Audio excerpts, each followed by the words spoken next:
আপনাদের মধ্যে অনেকেই নতুন বাজরিগার পাখি কিনতে চান। যারা নতুন পাখি কিনছেন তাদের ছোট ছোট ভুলে এই পাখিগুলো পরবর্তীতে আর কখনো ডিম বাচ্চা করে না। আবার বাজরিগার পাখির পালনের সঠিক নিয়ম না জানার কারণে অনেকের পাখি কিনে আনার কয়েক দিনের মধ্যেই পাখিগুলো অসুস্থ হয়ে মারা যায়। তাই আজকের এই ভিডিওটিতে থাকছে যারা নতুন বাজরিগার পাখি পালন করতে চান তারা পাখি কিনে আনার পর কী কী করবেন এবং পাখিকে সুস্থ রাখতে কোন বিষয়গুলোর দিকে নজর রাখবেন। তো আসুন শুরু করা যাক।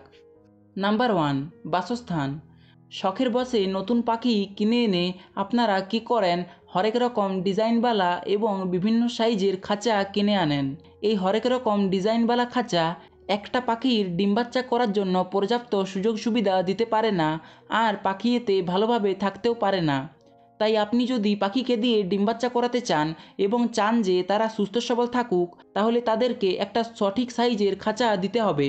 মনে রাখবেন, আপনি 1000-2000 টাকা দিয়ে যে রঙিন 2তলা 3তলা খাঁচা ব্যবহার করছেন সেগুলোতে পাখি কখনোই সুস্থ থাকবে না।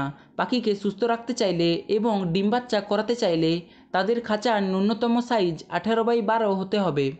পাখির খাঁচাটির দৈর্ঘ্য 18 ইঞ্চি এবং প্রস্থ বা চওড়া 12 ইঞ্চি হতে হবে। এর থেকে কম সাইজের খাঁচা হলে চলবে না, বরং এর থেকে বড় হলে ভালো হয়। ন্যূনতম 18x12 সাইজের খাঁচা ব্যবহার করতেই হবে।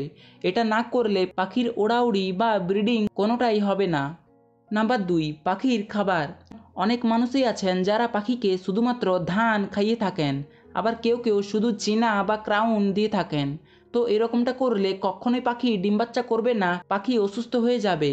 তাই পাখিকে সুস্থ রাখতে হলে পাখির জন্য সঠিক খাদ্য তৈরি করা প্রয়োজন। বাজরিগারকে ভালো মানের সিড মিক্স দিতে হবে। ভালো সিড মিক্স তৈরির জন্য মূলত চীনা, ক্রাউন, সূর্যমুখীর বীজ, পোলাও ধান ব্যবহার করা হয়। তো আপনি যদি এই উপকরণগুলো ব্যবহার করেন তাহলে আপনিও ভালো মানের সিড মিক্স তৈরি করতে পারবেন। তো এই সিড মিক্স ছাড়াও বাজরিগার বিভিন্ন পাতা খেয়ে থাকে, যেমন সজনে পাতা, তুলসী পাতা, নিম পাতা, দূর্বা ঘাস। বিশেষ করে সজনে পাতা ও তুলসী পাতা পাখির প্রচণ্ড প্রিয় খাবার, আর এগুলোকে গরমেও আপনার পাখিকে দিলে পাখির শরীর ঠান্ডা থাকবে আর পাখিগুলো সুস্থ থাকবে। এছাড়াও পাখির ডিম বাচ্চা করার চান্স অনেকটাই বেড়ে যাবে।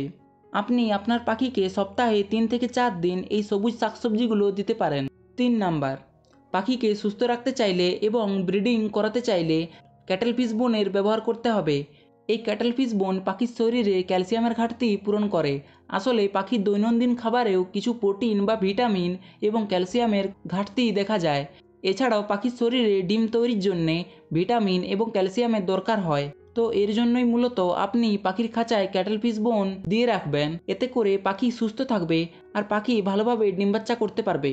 তো এই ছিল বিস্তারিত ভিডিওটি ভালো লেগে থাকলে চ্যানেলটিকে সাবস্ক্রাইব করে আমাদের সঙ্গে থাকুন। তো চলুন, আপনার শখের পাখিগুলো সুস্থতা কামনা করে আজকে এখানে বিদায় নিচ্ছি। দেখা হবে অন্য কোনো একটা ভিডিওতে। টাটা।